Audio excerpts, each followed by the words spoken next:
está enfocada a potenciales evocados o quizás cursos de TMS, es decir, se aleja un poco de las concepciones más clásicas tipo complejidad en perfil, medidas de, pues, más directas, más que se aplican sobre una única serie temporal, sencilla que puede ser de cualquier tipo. Esta pretende ir un poco más allá y se aplicó por primera vez a estados alterados de conciencia, o bueno, creo que a sujetos en anestesia o sujetos despiertos, pero bueno, puede ser aplicada a muchos casos diferentes. Bueno, yo soy Víctor Rodríguez, soy del GIB, del Grupo de Investigación de Ingeniería Biomédica. Estoy estudiando la tesis, actualmente si la acabo, mi director es Jesús, y este es Pablo Núñez, que ya acabó. Sí, bueno, yo soy colaborador del GIB, hice la tesis con este grupo, ahora mismo estoy en la Universidad de Lieja, en Bélgica, y precisamente en el grupo donde estoy ahora es donde es uno de los grupos colaboradores del paper donde se presentó esta medida, y es una medida que se ha aplicado a registros obtenidos en el hospital universitario de la Universidad de Lieja, que es donde estoy yo, y por tanto pues es una medida que ahí es muy, muy famosa porque realmente distingue muy bien entre distintos estados de conciencia, ya lo veremos a continuación. Y bueno, añadir a lo que ha dicho Víctor, que es una medida que caracteriza la complejidad global de la actividad cerebral, es decir, de todos los electrodos que hayamos registrado, siempre en respuesta a una perturbación directa, que en el caso de los estudios donde se ha usado es TMS, pero realmente también se podría aplicar a cualquier tipo de estímulo visual auditivo que generara un RP, porque al final es como una especie de medida de la complejidad de la respuesta global a dicha perturbación. Y efectivamente, como comentaba, se desarrolló originalmente como un índice para medir el nivel de conciencia de diferentes sujetos en el paper que se puede ver en la diapositiva. Y, bueno, ya veremos más adelante una gráfica más detallada, pero se puede observar cómo es capaz de distinguir perfectamente entre sujetos despiertos y sujetos en estado de sueño en REM o de anestesia, a partir de una estimulación TMS que se les aplica en los diferentes estados. Vale, en este paper, originalmente en el que participa Tononi, que bueno, es bastante famoso, es uno de los popes de este ámbito, observaron una serie de cosas que son bastante fáciles de interpretar. Es decir, determinaron esta medida, plantearon esta medida, el PCI, y observaron que bueno, su hipótesis es que obtendríamos un PCI bajo si hay una menor interacción entre las áreas corticales involucradas en esa respuesta al TMS, o bueno, en este caso podría ser extrapolado en esa respuesta al estímulo visual, auditivo, el que sea. En ese caso, como hay menor interacción, la matriz de activación de los potenciales, la matriz que obtendríamos, vamos a decir, de donde se ve el ERP, si pusiéramos en una matriz los canales por el tiempo, esta respuesta estaría muy localizada espacialmente. Entonces, estaríamos ante un escenario en el que el cerebro tiene una baja integración. La otra hipótesis que ellos plantearon es que, del mismo modo que el PCI era bajo, si hay una baja integración, ocurría lo mismo, un PCI bajo, en el escenario opuesto. Es decir, que hay muchas áreas del cerebro que están reaccionando a ese estímulo. Entonces, la matriz de respuesta es muy amplia espacialmente. En ese caso, en el que también se considera patológico, habría una baja diferenciación.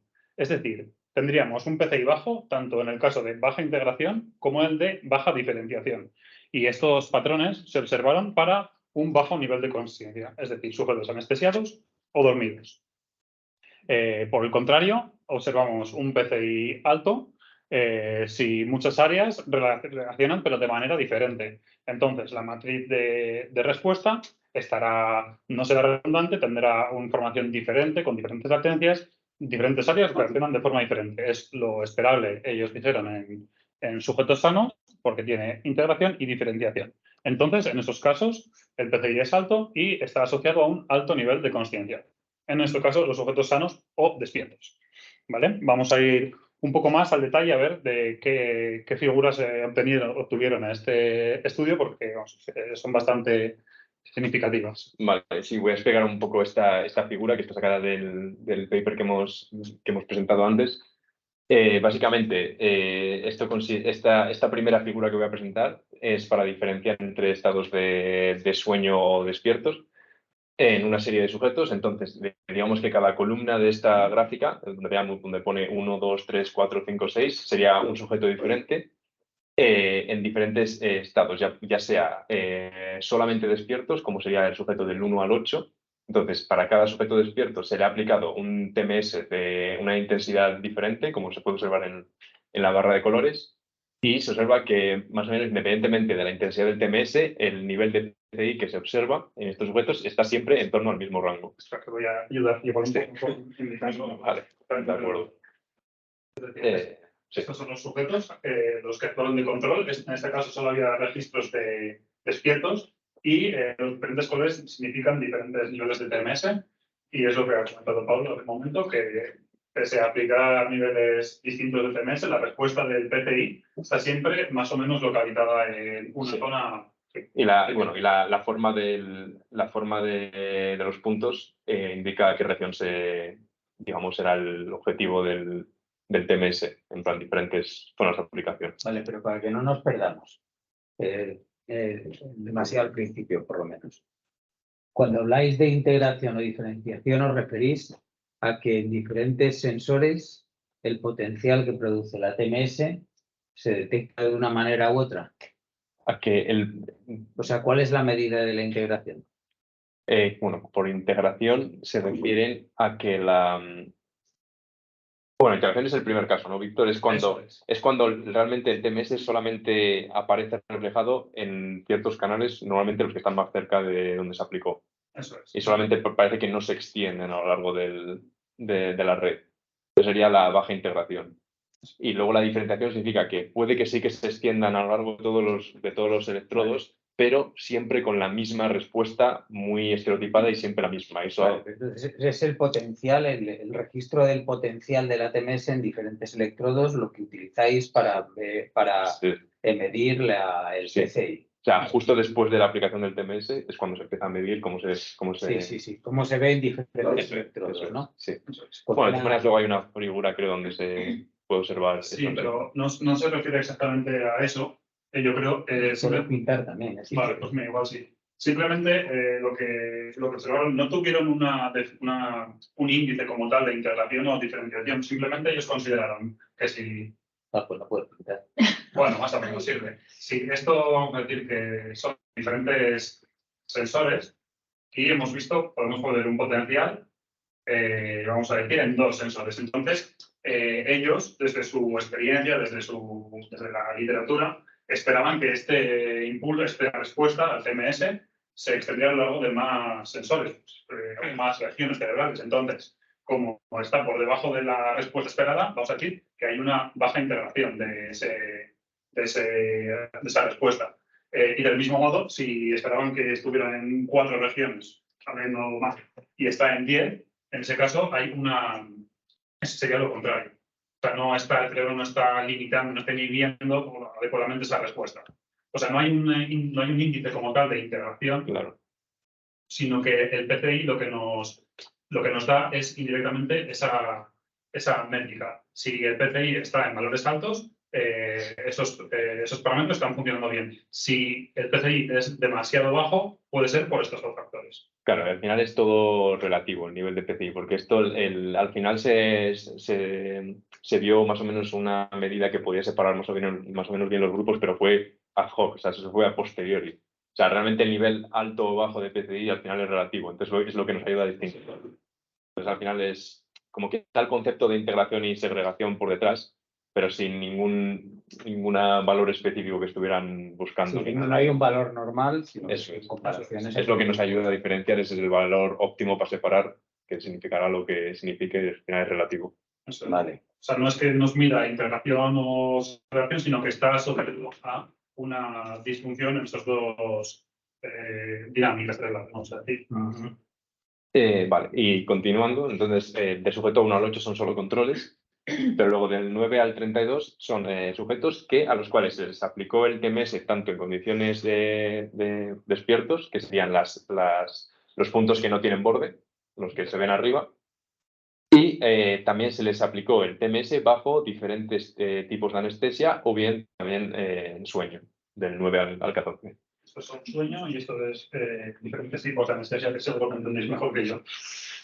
Y bueno, como se puede observar, pues en todos los sujetos se observa una clara distinción y prácticamente independiente del tipo de anestesia o de que solamente sea sueño normal, en función de si están despiertos o están dormidos, pues y también independientemente de la intensidad del TMS, porque como se ve, cada sujeto recibe una intensidad diferente, pero al final los valores siempre están oscilando en torno a lo mismo. Entonces hay una muy clara separación entre estado de despierto o dormido. Y vale, entonces después de ver esto, la idea fue si se podía aplicar esto a trastornos de consciencia, donde, bueno, pues, también estaréis familiarizados con esta terminología, donde el VS es lo que se llama estado vegetativo, que ahora se está proponiendo cambiar el nombre por, bueno, en inglés, Unresponsive Wakefulness Syndrome, que por eso lo ponen con una barra VS barra WS. Luego el estado mínimamente consciente, el MCS, el estado mínimamente consciente emergente, que es MCS, y luego el LIS, que es el Locked-in Syndrome, que en español no sé cómo se diría, pero el estado de cuando estás perfectamente consciente pero sin poder... Enclaustramiento, pues, sí, síndrome de enclaustramiento. Y vamos, básicamente ordenado de menor, empezando por el coma, que no está incluido aquí, de menor a mayor consciencia. Entonces, se les aplicó a estos pacientes el mismo protocolo exactamente, y como se puede observar, en función de que el estado en el que se encuentran sea de mayor o menor consciencia, este índice, el PCI, va subiendo poco a poco, e incluso se llegó a obtener ese valor que aparece en gris, el 0,3, que es capaz de distinguir prácticamente perfectamente entre estado vegetativo y todos los estados mínimamente, a partir de mínimamente consciente hacia arriba. Y bueno, de hecho, si no me equivoco, esta medida ha sido incluso usada para ayudar al diagnóstico en ciertos casos, no como, evidentemente, no como la principal, el principal biomarcador para diagnosticarlo, pero como una especie de ayuda sí que se ha llegado a usar esta medida, porque se ve claramente que la pendiente está muy clara de cómo está directamente relacionada con el nivel de conciencia. Y bueno, si tenéis alguna pregunta sobre esta última diapositiva. Paramos en cualquier momento. Bueno, y ahora vamos a ver un poco, igual me acerco por si acaso se me oye mejor, cómo se calcula esta medida. Vamos a intentar, aunque es un poco técnica, vamos a intentar dar una explicación sencilla. Ahora vamos a verla rápidamente y luego vamos a detenernos un poquito más en cada paso, ¿vale? Aquí tenemos lo que sería un ERP, una respuesta, bueno, en este caso es una respuesta a un TMS, si no me equivoco, pero vamos a decir binarizado. Es decir, en blanco tenemos las zonas, en el eje X, en la barra horizontal tenemos el tiempo y en la vertical tenemos las fuentes cerebrales. En blanco es donde se ha considerado que no hay respuesta y en negro tenemos donde se ha considerado que sí hay respuesta. Para esto se aplica un mecanismo basado en subrogadas que es bastante complejo, pero bueno, luego vamos a ir un poco más, pero vamos a dejarlo simplemente así, que consideramos las partes de la respuesta que son significativas y las que no. Sí, por así decirlo, para que quede claro, las partes blancas serían lo que podría considerarse como que están al mismo nivel que el baseline.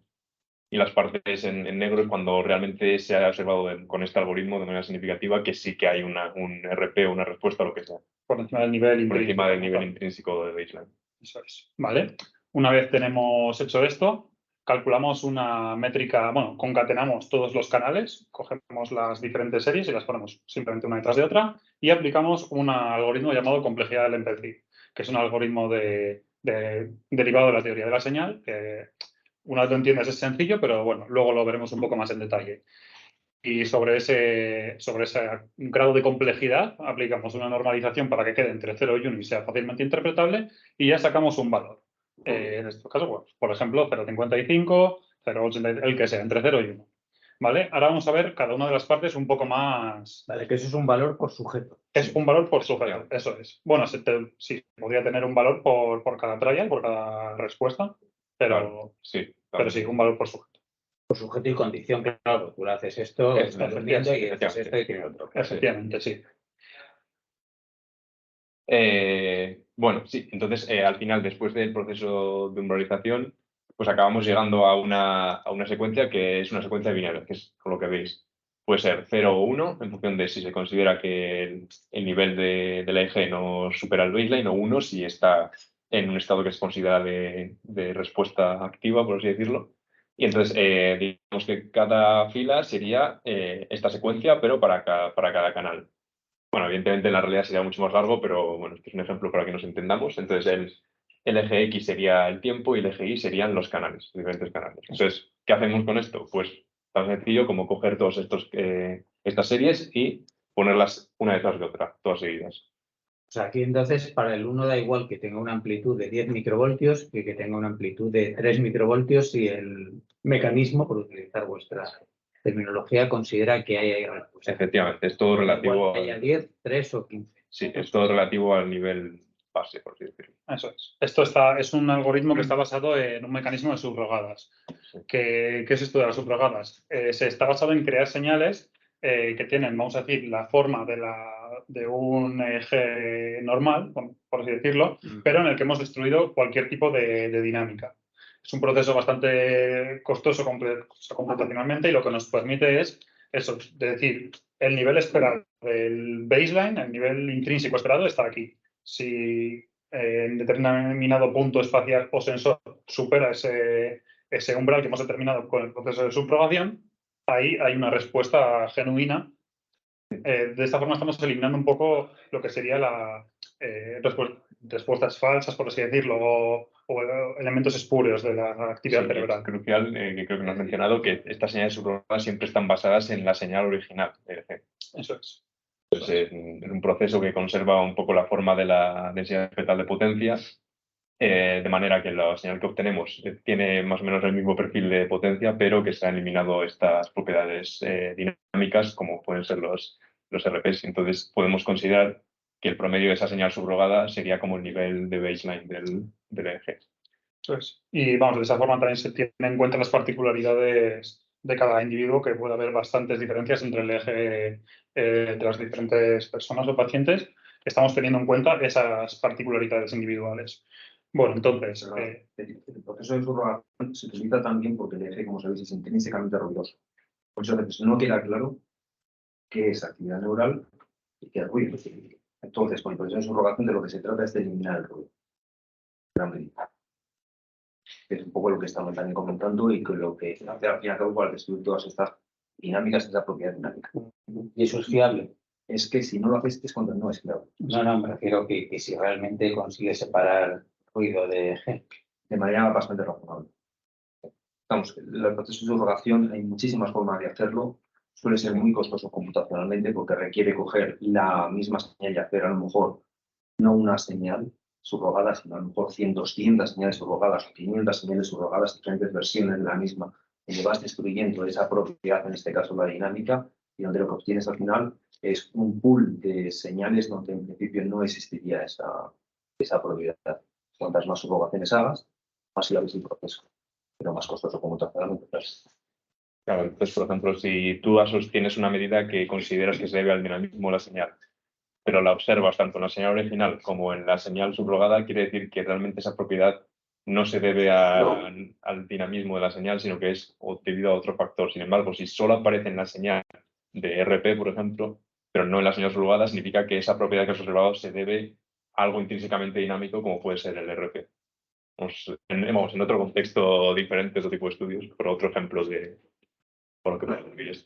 Sí, es un campo, algo muy estadístico, vamos a decir, pero está más que, vamos, tiene mucha literatura detrás y se usa bastante en redes cerebrales, se usa un montón, bueno, en muchísimos campos. Sí, ya nos hemos encontrado con esto otras veces. Sí. Otra cosa es que lo entendamos. Ya tiene su complicación, la verdad.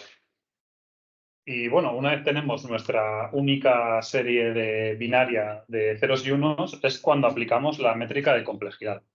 Vale, voy a ver si consigo explicarla bien. Vale, vamos a ir aquí, porque creo que se puede explicar. Vale, esto, vamos a decir, es una pequeña señal eje que tenemos. Y Ojo, antes de que empieces, dejar claro que estás explicando ahora lo que es la complejidad de la Empeltip clásica.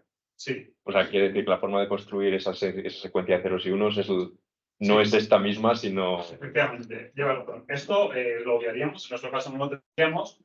Básicamente es para una secuencia clásica, ponemos un umbral en la media o mediana y todo lo que quede por debajo es 0, todo lo que quede por arriba es 1. Pero en nuestro caso ya tendríamos esta señal binaria, en el que los ceros, recordamos, no hay respuesta y el 1 es sí hay respuesta. Vale, entonces, ¿qué vamos a hacer ahora? Vamos a ir contando el número de secuencias nuevas. Es decir, vale, esto es un poco particular, pero iríamos contando. Por ejemplo, empezamos por aquí. El 0. El 0 es una secuencia nueva, porque partimos de la nada. Es decir, no partimos de ninguna secuencia. Entonces, el 0 es nuevo. Y pasamos a la siguiente. ¿El 0 es nuevo? No, porque ya lo hemos tenido antes. Entonces, iríamos avanzando y el 0, 1 sí que es nuevo. Entonces, lo contamos como secuencia nuevo. Esto es un poco complicado. Creo que no hay una necesidad de entenderlo totalmente. Bueno, pero puedes acabar el ejemplo. Vale, a ver. Entonces, iríamos explorando esta serie temporal, ¿vale? En este caso, ahora nuestra secuencia sería 0, 0, 1 y iríamos explorando. El 1 está en nuestra secuencia 0, 0, 1. Sí, entonces, pues no contamos. Seguimos explorando. El 1, 1 tenemos. El 1, 1 está en nuestra secuencia 0, 0, 1, 1. Sí, está aquí en este 1, 1. Pues seguimos. El 1, 1, 1 está en nuestra secuencia 0, 0, 1, 1, 1. Sí. Pues iremos avanzando así. Esto, bueno, no soy yo el mejor profesor, de todas formas, si alguien tiene interés particular, podemos pasar algún No, vídeo. nuestra reserva de fe todavía no se ha agotado. Bueno, pero digamos que la idea principal de esta medida es que mide como el número de subseries que se pueden encontrar en toda la serie principal de subseries diferentes. Eso es. Entonces, cuantas más haya, más complejo. Eso es, cuanto más variabilidad haya, cuanto más diferente sea la respuesta al estímulo, más subsecuencias nuevas va a haber. Si todos los canales, que recordad que hemos concatenado uno detrás de otro, tienen una respuesta igual, esta secuencia será siempre igual que esta, entonces el número de secuencias nuevas sería muy bajo. En este caso, bueno, pues no voy a liaros, pero aquí había 6 subsecuencias, en este caso concreto, en esta serie concreta. Entonces, simplemente, ¿cuántas secuencias hay aquí? En este caso hay 6, ¿vale? Pues esta Cn sería un 6. Y luego esta parte de aquí es simplemente una normalización en la que normalizamos por la longitud de la secuencia. En este caso, n, si lo contáis, son 33 ceros y unos. Entonces, la fórmula final sería 6 dividido entre 6,54 y 6,54 sale de aplicar esta fórmula de aquí, al 33. Entonces, nuestra complejidad final sería 0,92. Es decir, esta es una secuencia bastante compleja. Podríamos decir que esto sería estaría asociado a sujetos despiertos. Comentar que está normalizado entre 0 y 1. Sí, eso es. Y también Uno es más complejo, pero es menos complejo. y comentar que el parámetro P de n es un límite teórico, que hay un paper que lo demostró, que es el límite, el máximo teórico de una secuencia de n elementos, es B sub n, y por eso se usa eso como normalización. Y lo bueno es que con eso puedes comparar valores de complejidad independientemente del número de elementos de la serie, independientemente de n, porque al final lo normalizas todo entre 0 y 1 y es comparable. Y esto nos serviría para comparar diferentes longitudes de respuesta. Si queremos una respuesta que sea propagada durante un segundo o durante 300 milisegundos, con un equipo de 32 canales o de 19, sería posible, teóricamente, comparar la complejidad de esas series. Bueno, luego, en la práctica, difiere bastante. Habría que coger un poco con pinzas y ser un poco más cuidadosos, pero bueno, teóricamente podríamos hacerlo. Comentaros también que esto es de donde viene el algoritmo de ZIF de compresión, que seguramente pues, todos al final lo hemos acabado utilizando. Se basa en ese tipo de ideas, ¿vale? En buscar subsecuencias nuevas, la tasa de repetición y todas estas historias. Es decir, esto tiene muchísimo recorrido. Además, una de las cosas buenas que tiene este algoritmo, que si os dais cuenta, no estamos hablando de que hay que establecer ningún parámetro, lo que se llaman hiperparámetros. Es decir, que directamente aplicación al algoritmo y ya está. Asumiendo que es una secuenciación binaria. Vale, aquí entonces una pregunta que ya habéis mencionado al principio, o sea, un concepto que ya habéis mencionado al principio y que se parece bastante también a la otra complejidad que hemos venido utilizando últimamente. Aquí también se aplica lo de que si una red es demasiado similar en todos sus elementos o está demasiado localizada la respuesta, tiene una complejidad baja. Sí, Sí. eso es.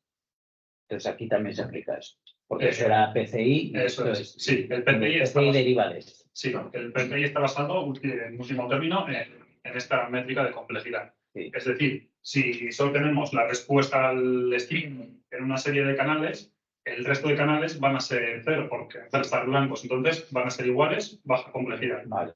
Que la respuesta está en todos los canales van a ser iguales, Vale. baja complejidad. Es como un equilibrio entre diferenciación y difusión. Efectivamente, justo eso. El PCI alto está en el equilibrio, que es donde se espera que esté la red de un sujeto sano, en este caso. Y simplemente por dejarlo un poco más claro, esta serie tiene baja complejidad. Es un seno, una señal sinoidal. Esto si lo mediano, vamos, va a ser una señal con muy poca complejidad. Aquí tendríamos una complejidad media y aquí una complejidad alta. Simplemente porque quede un poco más claro este concepto de complejidad. Una señal más o menos parecida al DG. Este tipo de métricas se ha aplicado infinidad de veces a infinidad de enfermedades. Por ejemplo, en Alzheimer, que es donde más nos hemos centrado, hemos visto que los pacientes de Alzheimer tienden a tener una complejidad menor en su actividad cerebral. Si no me equivoco, creo que los sujetos con esquizofrenia tienen una complejidad mayor, puede ser, no, según un poco de memoria, no me acuerdo. La verdad. Bueno, los sujetos con esquizofrenia no tienen nada.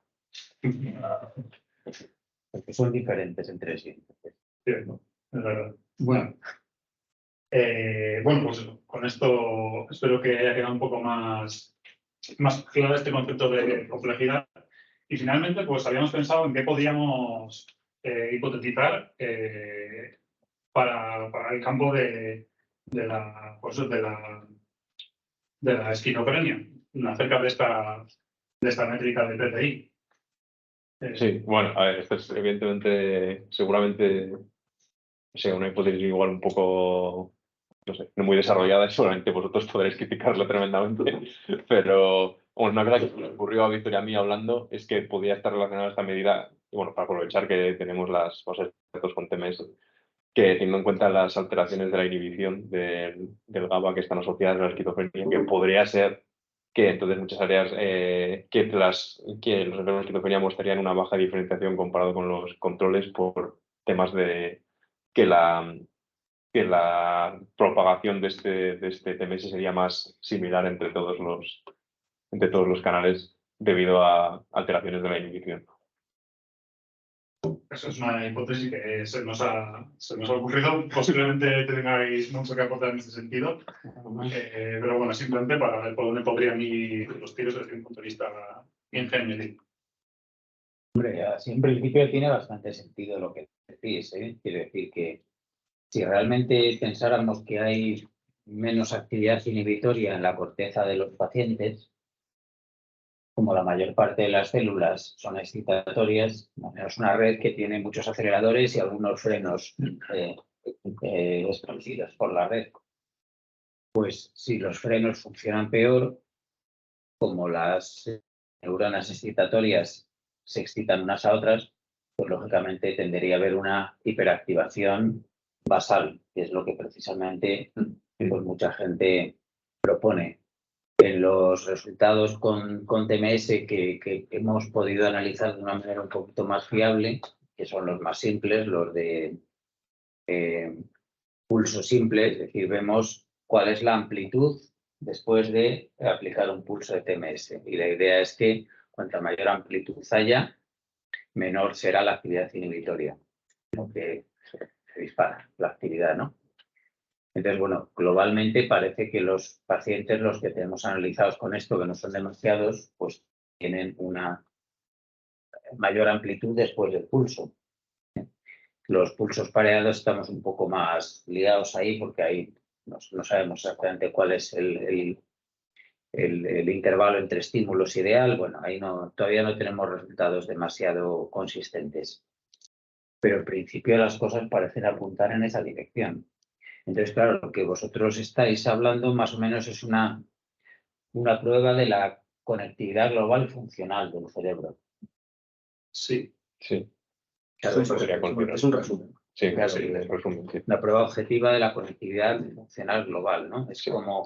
como una señal que se pone en un sitio, que sabes en qué momento se pone, en qué milisegundo se pone, se difunde por todo el cerebro, se queda localizada o se difunde de una manera sana. Es decir, se difunde, pero no se difunde demasiado. Se podría ser, ¿no? Sí, como una técnica de propagación eficiente, vamos a decir. Claro. Pero que claro, que tampoco te implica todo el cerebro, porque claro, una de las cosas que puede pasar en una persona que esté, digamos, demasiado expuesta a que cualquier estímulo le ocupe todo el cerebro es que no podría hacer nada más, ¿no? Claro, no tiene por qué ocupar todo el cerebro. O sea, Claro, parece que la conectividad funcional debería estar más restringida a unas áreas determinadas, ¿no? Por lo menos comprobar la idea de si en los pacientes se difunden más o menos que en los controles. Y luego después, pues, ir, como hemos hecho otras veces, tratando de podar diferentes diagnósticos, efectos del tratamiento, relaciones con capacidad cognitiva, porque esto, por ejemplo, pues sugeriría mucho una baja complejidad o baja diferenciación. Sugeriría mucho que los pacientes pues, puedan tener capacidades cognitivas alteradas. La memoria, la atención, etcétera, pues exige que el cerebro funcione en conjunto, pero no toda la vez. Entonces, pues, probablemente tanto una actividad demasiado restringida como una actividad demasiado extendida, pues pudiera interferir en un rendimiento cognitivo normal, en memoria, en capacidad de resolver problemas, de hacer tareas deprisa, etcétera, ¿no? sí. Y entonces, ¿y esto cómo se puede poner en...? Bueno, no lo sé si queréis decir algo más, ¿no? ¿Qué os parece? ¿Tú tienes más cercanía a la TMS, Inés? No, a mí la hipótesis que habéis dicho me parece que tiene todo el sentido. O sea, baja diferenciación sería que observas a nivel global la misma respuesta, no una respuesta diferenciada, ¿no? Entonces, si no hay como ese freno en los pacientes, pues tiene sentido. Yo tenía algunas preguntas sobre el artículo que habéis expuesto. ¿Utilizan pulsos simples? Yo diría que sí, si no Casi recuerdo seguro mal. que sí. Sí. Sí. Lo de los pulsos pareados es muy esotérico. Sí. No hay más, era curiosidad por cuántos pulsos y las áreas, si os acordáis que estimulaban. Las áreas Eran áreas de Brodmann, si queréis ponerlo ahí y tratamos de no le doy atrás. No le faltas.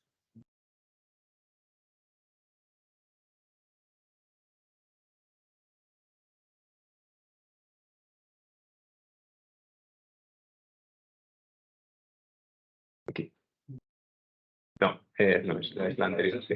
Ahí.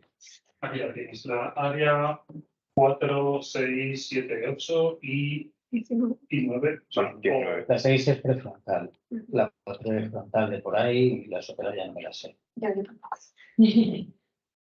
Pero el área 6 de Brodmann es las 6 y las 9 son las dorsolaterales prefrontales. O sea, que son bastante parecidas a las que estimulamos nosotros. Sí. Y ahora un poco por comparar los protocolos que nosotros pasamos con estos, por el número de pulsos y eso.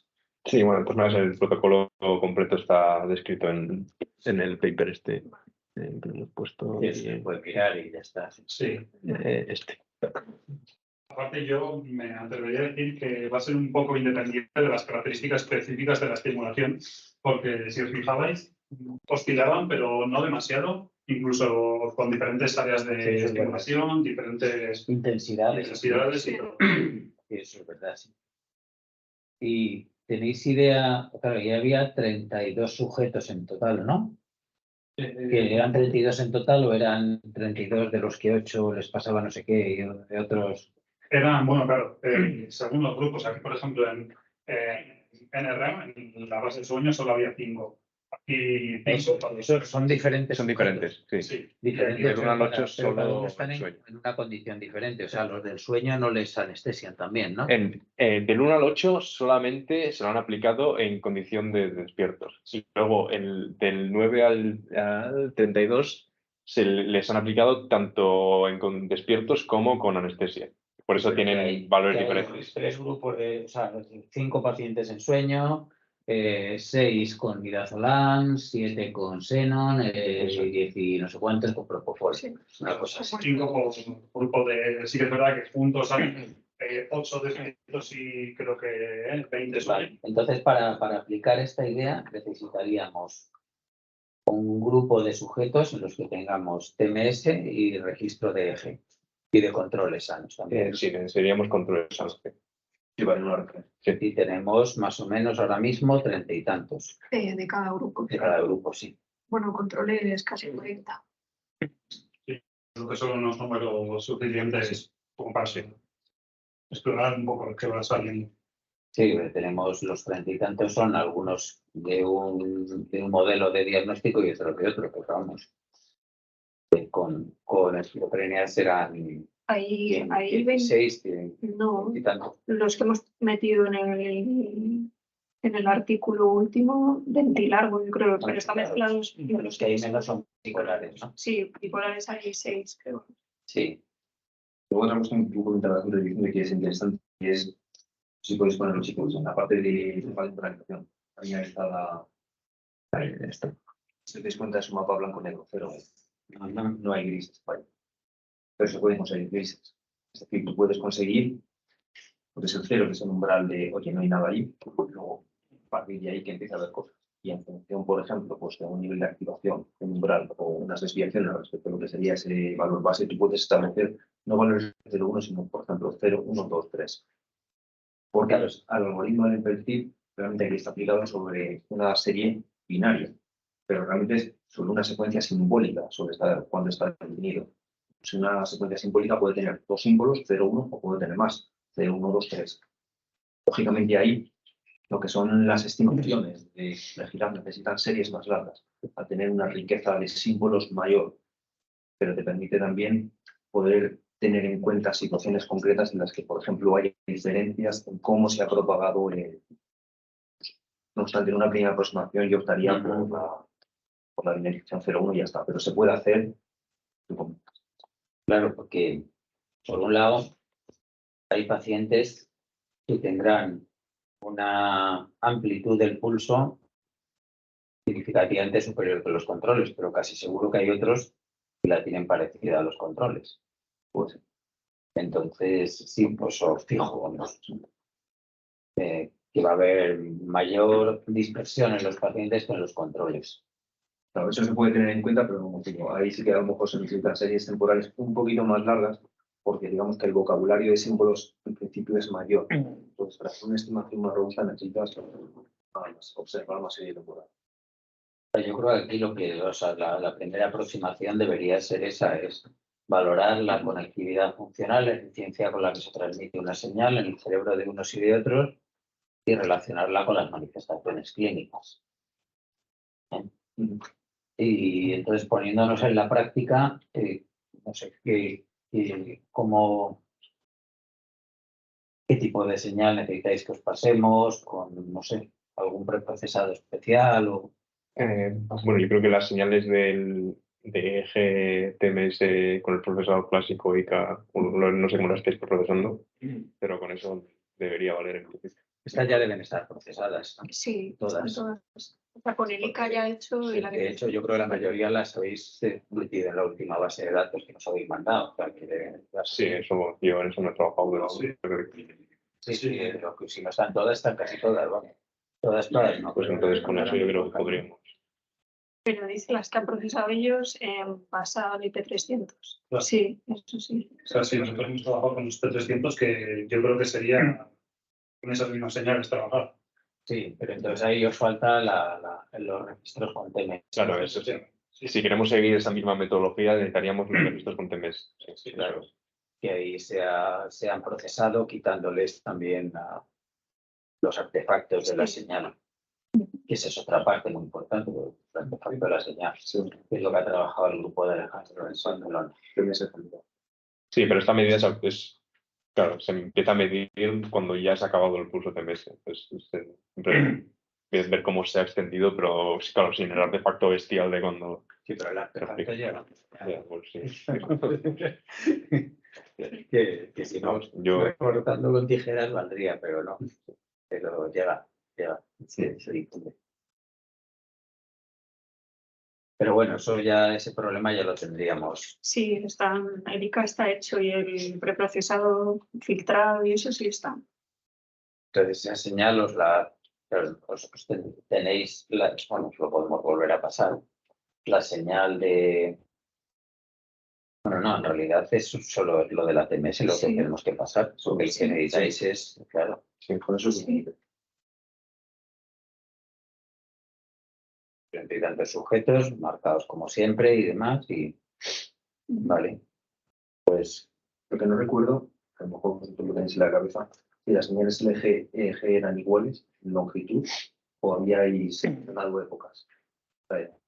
Están seleccionados los trials porque nosotros aplicamos protocolos que van mezclados los pulsos simples y los pulsos pareados, no de forma totalmente aleatoria. O sea, sabemos cuándo va un pulso simple y cuándo un pareado. Entonces sí que se han diferenciado, o sea, se ha hecho épocas y se han diferenciado esos dos tipos de pulsos. Vale. Y ahora creo que hay guardados dos tipos de señales, pulsos simples por un lado, pulsos pareados por otro. Pero tienen, me refiero, de sujeto a sujeto, la longitud sí que es la misma, ¿no? Sí. Los trae. Vale. Sí, porque son los mismos pulsos para todos, el mismo número de pulsos.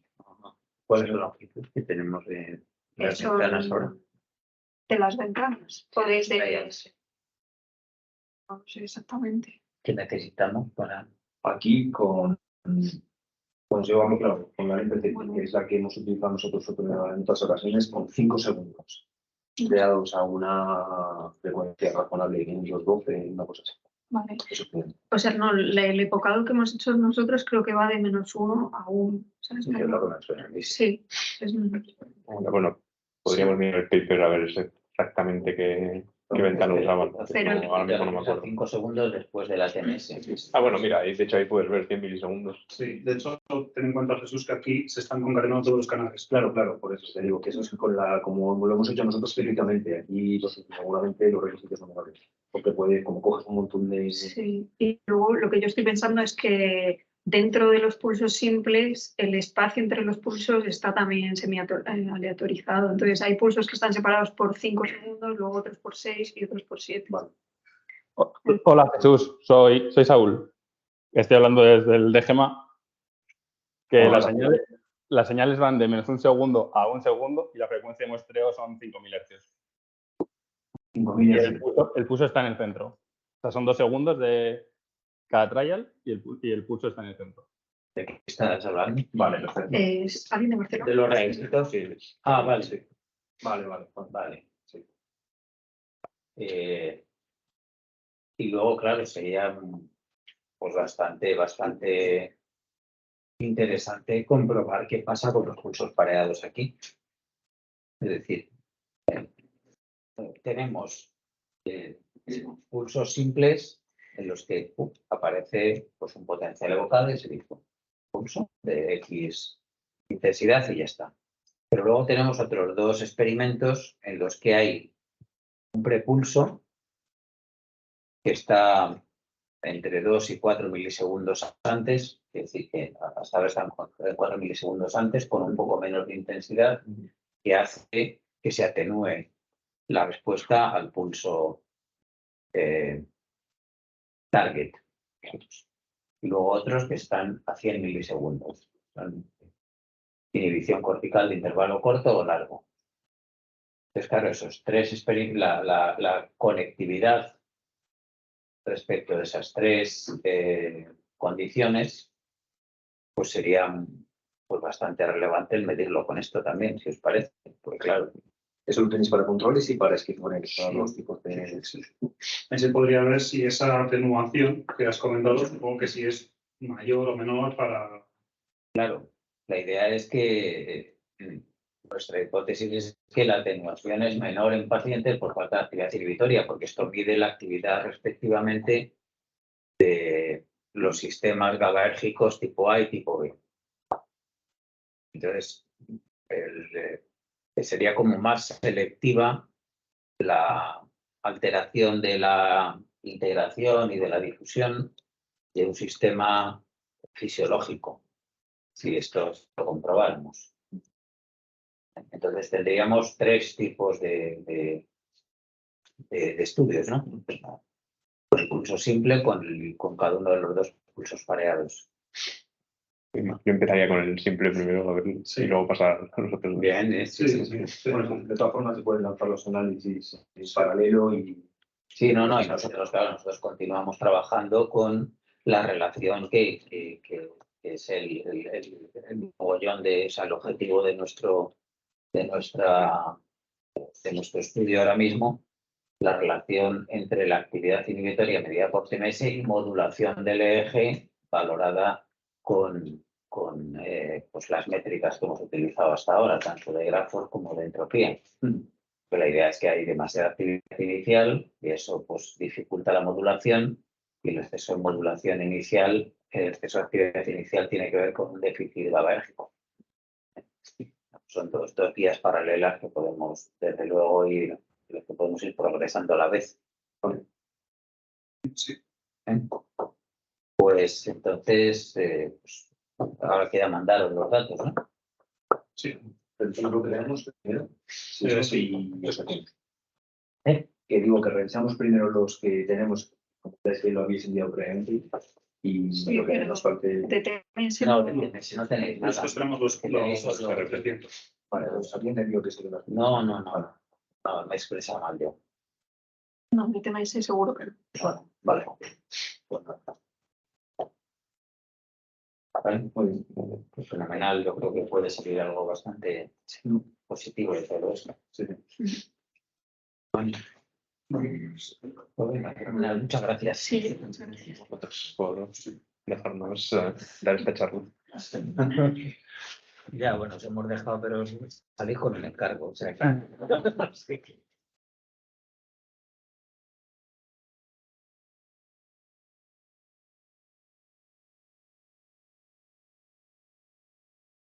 Esta métrica aquí también, como está bien establecida, y está publicada ya previamente, es estamos conscientes.